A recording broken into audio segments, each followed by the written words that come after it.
नमस्कार, मी धनश्री चव्हाण. मी तुमच्या सगळ्यांचं स्वागत करते माझ्या यूट्यूब चॅनलमध्ये.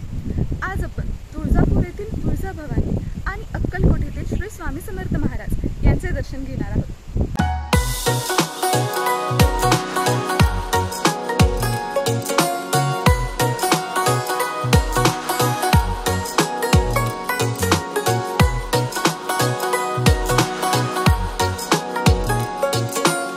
तुळजापूर हे महाराष्ट्रातील 3.5 पीठांपैकी एक आदिशक्तीचे मूळ स्थान आहे. मंदिरात येताना येथे असलेले पुजारी आपल्याला ओटीचे साहित्य देतात व नैवेद्यही त्यांच्याकडे उपलब्ध असतो.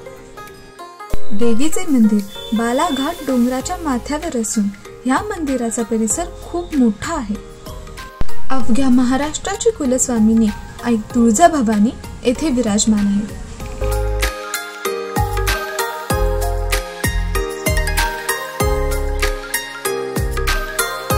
मंदिराच्या परिसरात कल्लोळ तीर्थ आहे व अगदी त्याच्याच समोर गोमुख तीर्थ देखील आहे, जेथे भाविक मंदिरात जाण्यापूर्वी आपले हातपाय धुवून घेतात.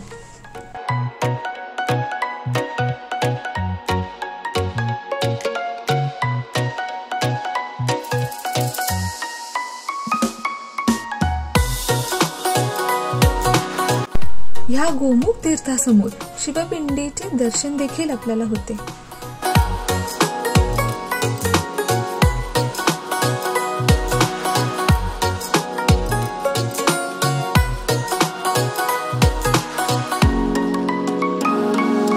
मंदिराच्या प्रवेशद्वाराकडे जाताना श्री सिद्धिविनायकाचे दर्शन घडते.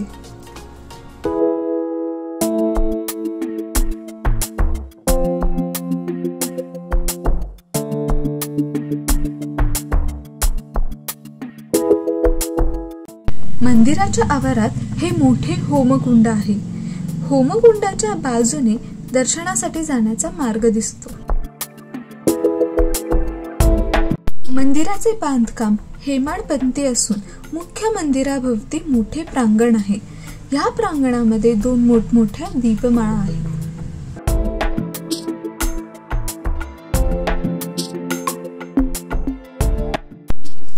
मंदिराच्या प्रांगणात अनेक धार्मिक कार्यक्रम चालू असतात. त्यात लोटांगण घालून गाभाऱ्याभोवती प्रदक्षिणा घालणे ही धारणा दिसून येते. आता आपण मंदिरात आलोय. खरं तुळजाभवानीचे दर्शन घेण्यासाठी 4 ते 5 तासांची रांग होती. यावेळी मंदिर समिती तात्काळ दर्शनाची सोय उपलब्ध करून देते, ज्याचे काही शुल्क आकारले जाते. तेव्हा आम्ही तात्काळ दर्शनाद्वारेच देवीचे दर्शन घेतले.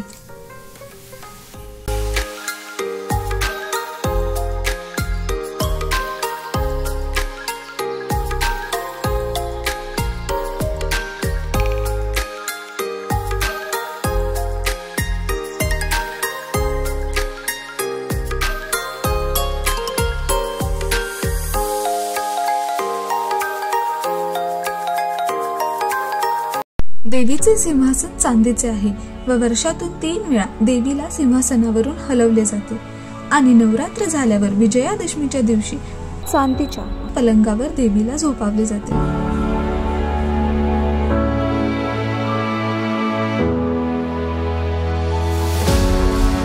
हा आहे चिंतामणी दगड. या दगडाचे वैशिष्ट्य असे की ह्या दगडाला मनातल्या इच्छा विचारल्यास तो उजव्या बाजूला किंवा डाव्या बाजूला वळून त्याचा कौल देतो.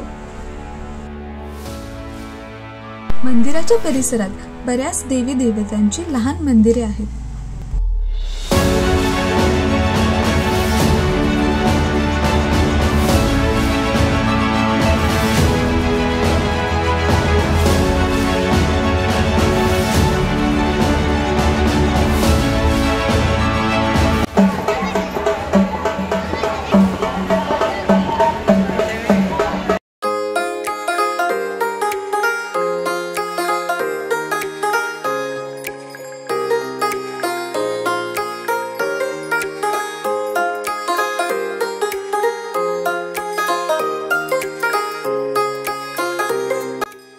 तुळजापूरमध्ये परडी आणि कवड्यांची माळ याला अनन्यसाधारण महत्त्व आहे.